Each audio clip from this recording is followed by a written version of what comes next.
Right, so we're back. Morning, guys. That was no good.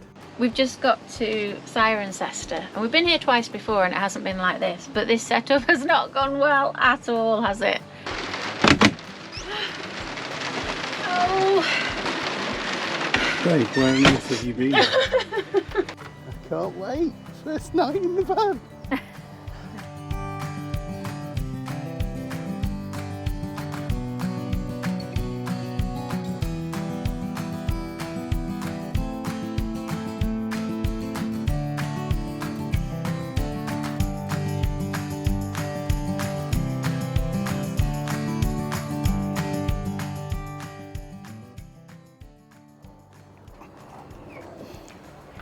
Right, we've gone from red to green. That's good. Look at this. I mean, packed to perfection. Nathan does pack things to perfection, but it's just crazy amounts. This is a transit van. We've filled it. Look at this. I don't think you can get any more in there. This is just dog stuff. Crazy. There's more stuff for the dogs than there is for us. Morning, guys. It's been a while since our last video. I think it's 2 years. Yes. Can you believe how time flies? Yeah. It's not that we haven't been caravanning, we've just not been doing videos because we've been so busy with other things. But that's by the by. This is our first video. We've got a new caravan, which is quite nice. Yeah, new to us anyway, so this is our first trip out in it. We found the other one was absolutely amazing, but the layout wasn't quite what we were hoping for after using it a few times. So we managed to sell that on and we got a really good deal on this one. So what are the differences with this one, babe? So this one is different because it's 8 foot wide, which is new to us. We've never done that before, have we? And it's got an L-shaped lounge. That's a big thing as well. It'll be interesting to know how that works. I think it's going to work really well for us. We do work from the caravan, so not having a table, we'll be able to test that out and see how that goes. Also twin axle. I didn't know how I was going to get on with twin axle, but we'll let you know, because I have driven it back from where we bought it, and this is the very first journey out with it fully laden, ready to camp. So we'll let you know how we get on. Yeah. So we're heading off to Cirencester now for 3 nights, where we have been before and really found it relaxing. Yeah. And then after that we're moving on to Burford. We've been there before, we did a little video. And can you believe it? That was that getting on for maybe 4 years ago? 3 years ago, because Bluebell had a leg operations, yeah. Yeah. So we're going to be able to take her around this time, and she can actually walk around the park, zoo. which is going to be great, Yeah, isn't it? the zoo that's adjacent, isn't it? Yeah.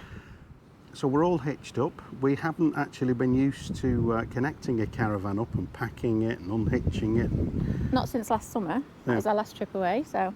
So you do forget stuff, don't you? Yeah. But hopefully we've not forgotten anything. We're all set, we're all prepared. Let's go. Okay.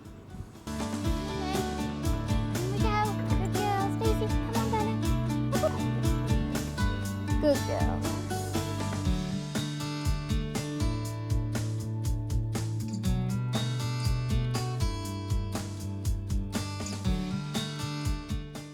So how does it feel to pull the 8 foot wide beast, hey babe? I think actually it feels a lot more stable than the single axle, because you've got a pivot point on that single axle. It tends to pull the back of the van up, doesn't it? So you're doing this all the way, especially if you're on. It's not so bad on the motorways, but when you get off the motorways, you can really feel that. But I'm really surprised at how smooth it is. Yeah, you can still feel that a little bit, but it's not as significant, is it? It's a lot smoother though. And I also find as well, when the big lorries go past you, you used to get quite a lot of wind buffering, but with this double axle, it feels a lot more stable on the road. I'm surprised at how smooth it is.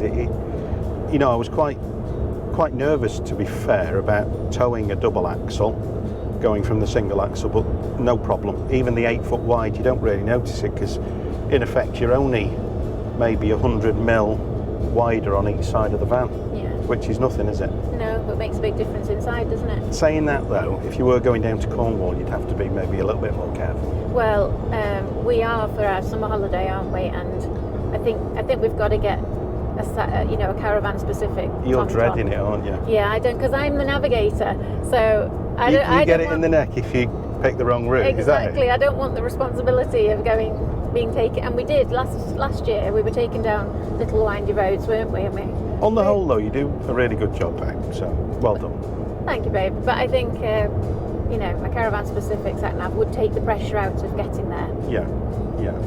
It would save our marriage.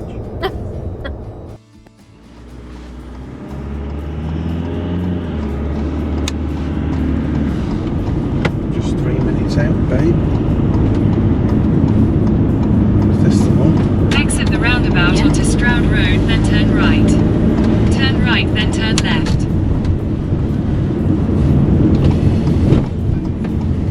So we did hear that access into the site was a bit trickier than normal. People put some boulders there or something, babe? That's what I think that's what we've seen on some videos. So we will see if... Turn left. I don't think we were there last time we came. No. I just hope it doesn't restrict the drive down. Oh, I thought this was going to be really tight. These plenty of room, isn't there? Yeah. So far. So no arrivals before 1 PM. Look at that. 1 minute past 1. Perfect. Just So recognised us. it says you have an outstanding balance, No, but we don't. We have paid. Yeah, we have. Find a pitch between white pegs. Grass with awning.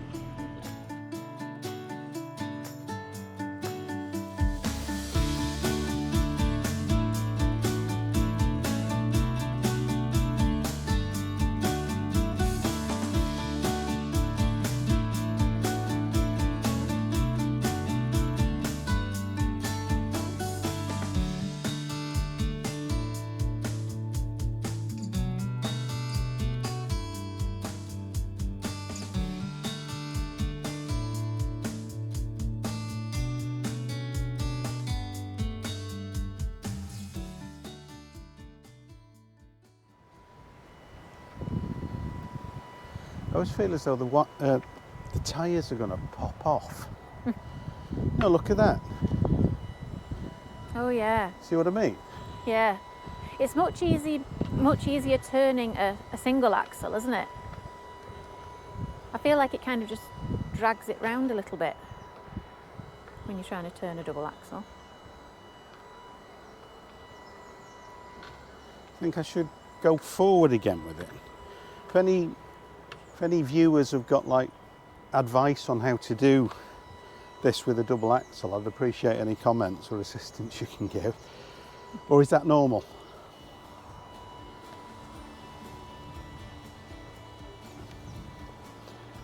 I can't wait. First night in the van.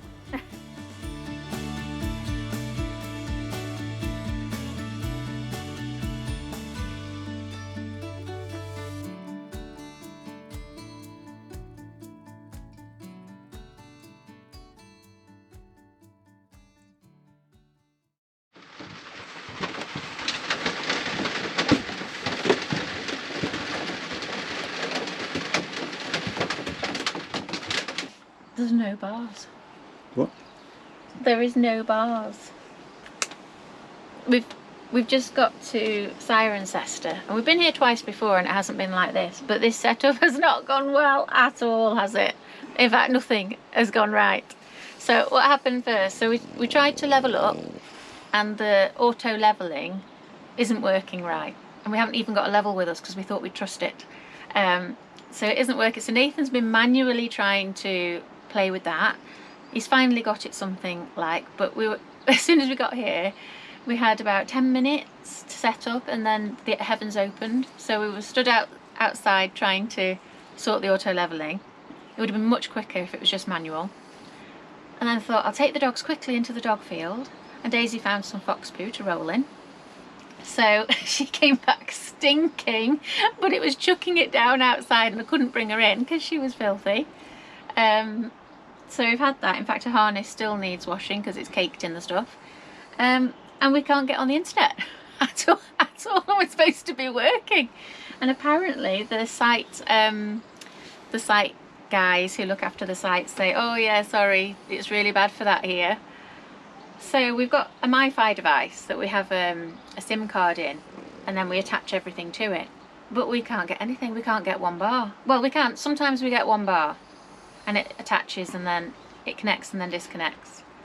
So I've been walking around the site to see if there's any other pitch where we can possibly get 2 bars. It's either 1 bar or no bar. And what network is that? It's Vodafone. So if you've got Vodafone, you need to work. There's no point in coming to this campsite. No. And I phoned Voxy, who we get the SIM off, and said, what can be done? And she said, absolutely nothing. I'm sorry, it's a coverage thing. Well, can we get our money back? No, I'm sorry, it's a coverage thing. So I think what we're going to do is, because we're really snookered if we can't get the internet, we really are. So I think we're going to go around and knock on all the different caravans and say, have you got internet? And if you have, who are you with? And then try and get a SIM card data from them. Because after here we're going to Burford. And I said, well, what's it like there, to the lady? And she said, oh, sorry, we've got no signal there either. So it's a disaster. Are you hysterical? I think I'm bordering on hysteria at this point. I was really looking forward to coming and setting up and chilling, but we've got no TV, we've got no internet, we've got no work. I don't know what we're going to do. You're just going to have to read a book and walk the dog. Oh dear. Oh.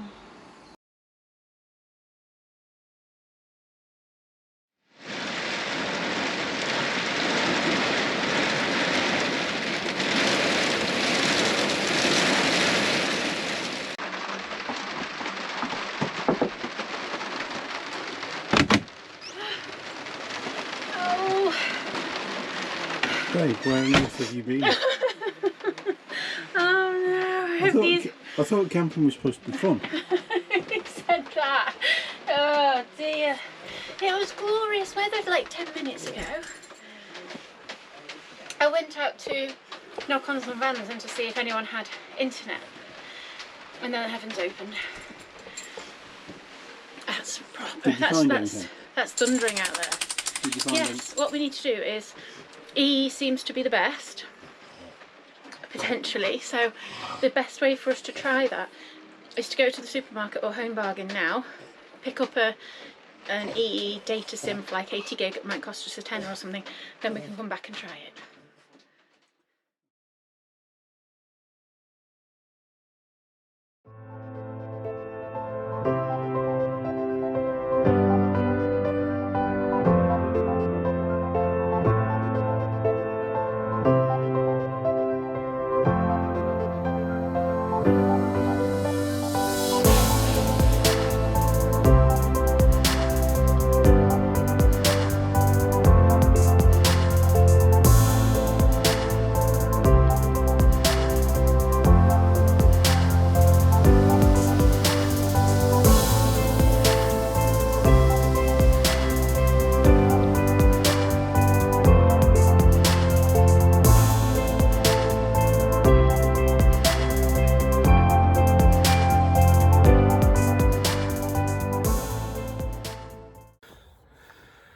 I have just had the most wonderful walk this morning, about an hour around the grounds, the Bathurst estate, doing a bit of droning, looking at some cows, sitting contemplating a tree, you know, that sort of thing. The sun's coming up, the mist is just burning off, but what an absolutely beautiful place to come and camp, you know, with these sort of surrounding areas to go and walk in. Yeah, so I think I'm going to go back to the van now, stick the kettle on, have a cup of coffee and a bacon bap. Good start to the day.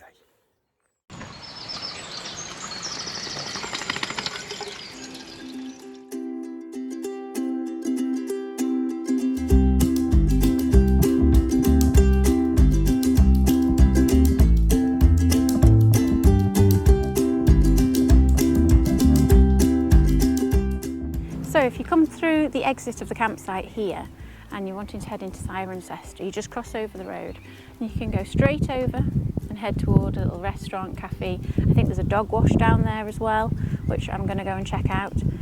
But if you come this way, you get a card from the campsite. Just tap it there and that's how you gain entrance through to Cirencester Park.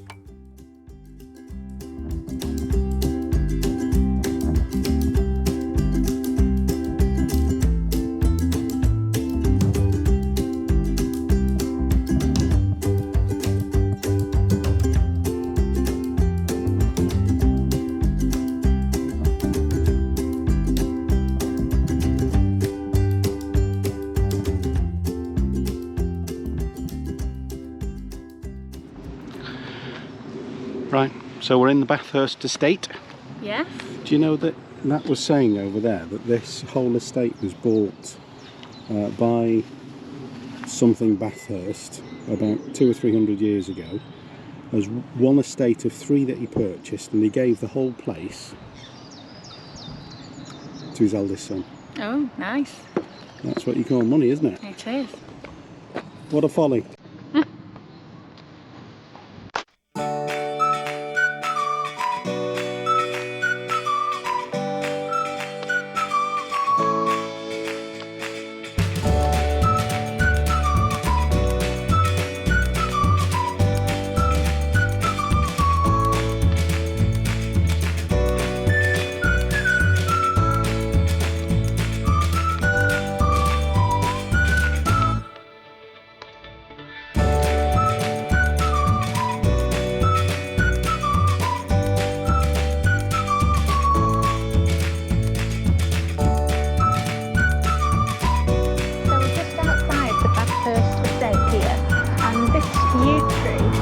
It's a hedge, is the tallest in the world. It's 40 foot tall and it's clipped once a year, and the clippings are somehow used in the treatment of cancer. It was planted around 1710, 1720, so around 300 years old, and it's really impressive.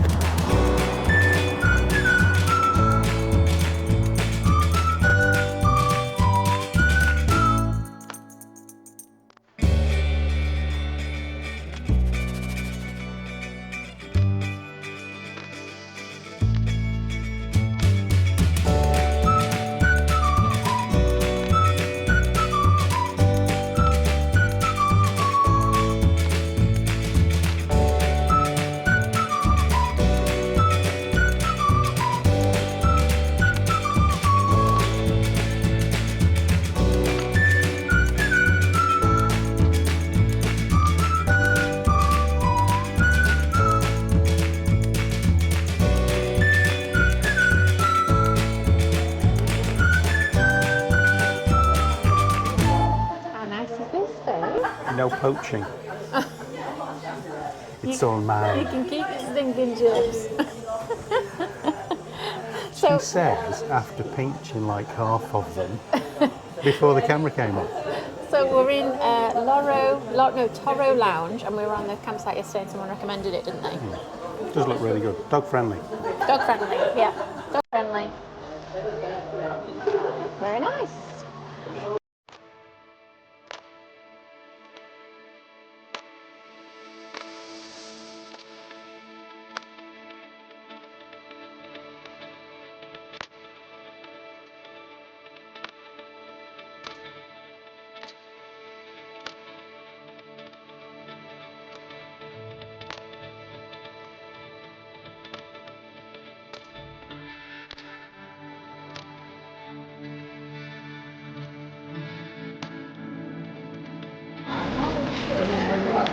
I think this is doggy heaven, babe. Yeah. Come on. Oh, so good.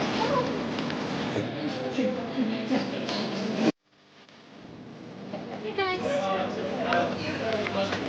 Many dogs are allowed in, by the way. Are they? Come in. Dog friendly shop, yeah. But you can't eat the sausage. Yeah, sadly you can't eat stock, but they are allowed in. Chocolates. No, I can't see these ones. Okay. And maybe those ones. Good choice.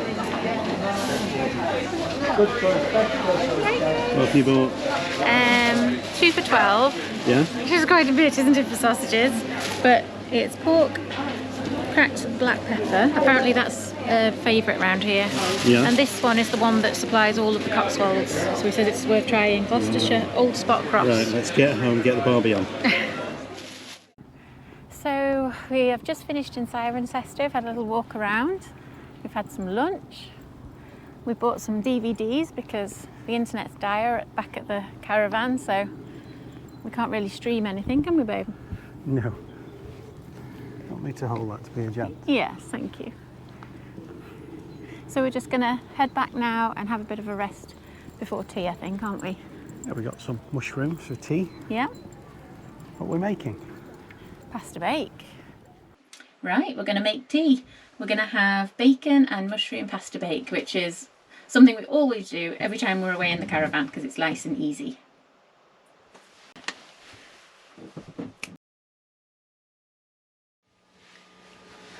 It wasn't quite as quick as that.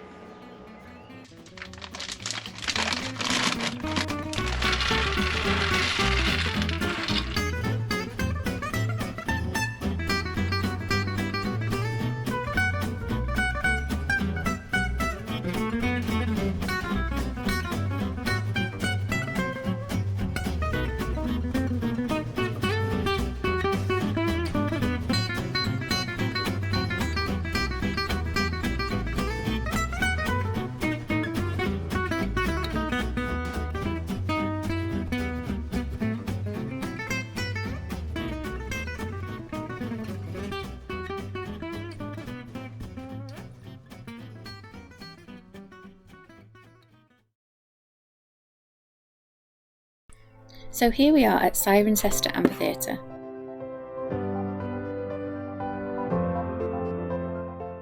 It was built by the Romans nearly 2,000 years ago, when Cirencester was known as Carinium and was actually the second largest town in Roman Britain after London.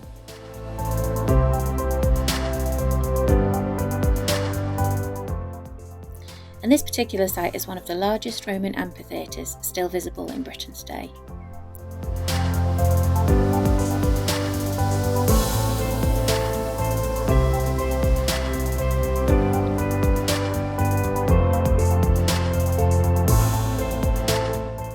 The Romans used amphitheatres like this for entertainment and public events. There would have been military displays, athletic contests, and possibly even gladiatorial fights taking place in the centre arena.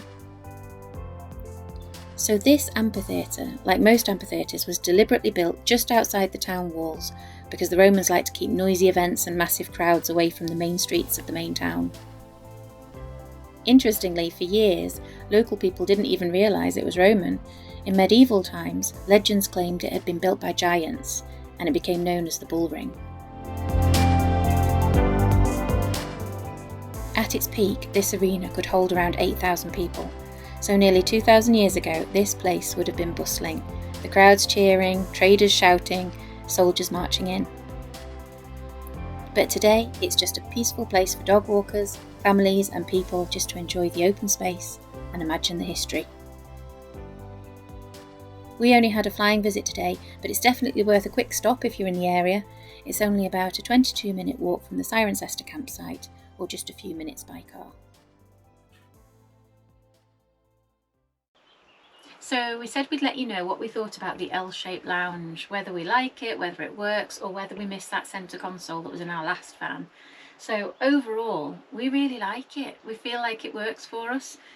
This is definitely the most comfortable setup we've had in a caravan so far, or even in our previous motorhomes. This is a lovely space to lounge in of an evening, and it also works for work because I can sit there and use the TV as my monitor, so it works for work. And also you can pull out the bed so easily here and so quickly. That's just a pleasure, really. You can also just pull the bed out partially and lounge on it in the evening, still have a spare seat to sit on because you're not taking up the whole area. So overall, we really like it. But when we do a van tour and a van review, we will tell you a little bit more about it and maybe what some of the trade-offs are.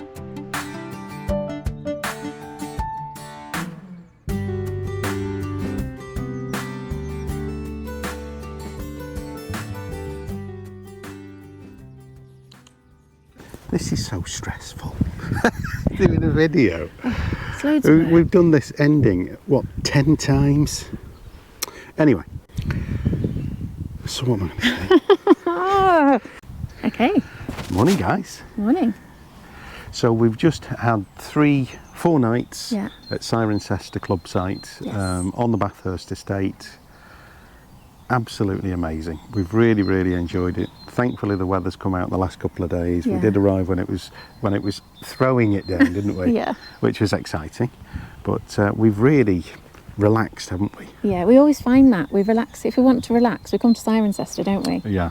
if you can see behind us, we're stood in the dog walking field now, and behind us is the estate that you can walk all the way through. There's thousands of acres really there, isn't there? There's a few thousand acres. I don't know how much of it you can actually walk on, but there are literally miles and miles of walks that you can do across the estate. You can walk up to the obelisk, you can walk down great big long avenues. There's like a 6-mile avenue that you can walk down, which is perfectly straight as you're walking toward the Abbey and centre of Cirencester. So there's wonderful outdoor stuff to do here, isn't there? Yeah. And it's all dog friendly. Yeah.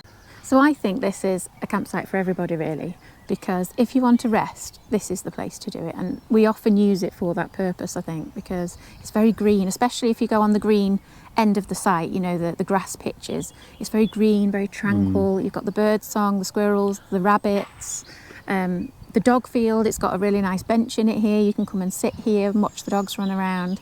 So very, very restful. Plus you've got the entire estate that you can walk through as well. Oh, here's somebody now. Hello. We've got some dog walkers at the back here. Cut. So with the estate behind us, which you can see here, and all the greenery, if you want to just come for a rest, this is a beautiful place to do it. Yeah, but equally, if you do want to fill your days out while you're, you know, in this location, there's plenty to do. You know, we've sort of shown on the video that there's Roman ruins that you can go and visit. So if you're a bit of a history buff, there's lots to look at. There's a museum in town.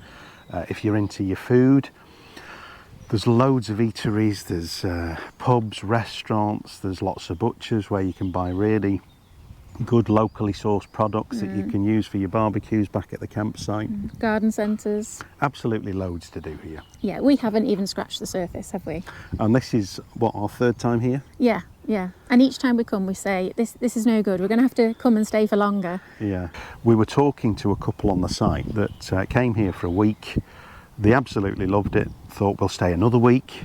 And then at the end of 2 weeks, they thought, no, we want another week. So they've been here 3 weeks, haven't they? Yeah, and you could easily fill that. So I do think it's a campsite that would suit anybody. Yeah. So would you recommend this site, babe? Oh, absolutely. It's a favourite of ours. We will come every year, won't we? So we're going to go pack the van up now, hitch it all up, have a brew, and then we're moving on to Burford to explore some more of the Cotswolds. So if you'd like to see a little bit more of the Cotswold, join us on the next one. Bye for now. Bye.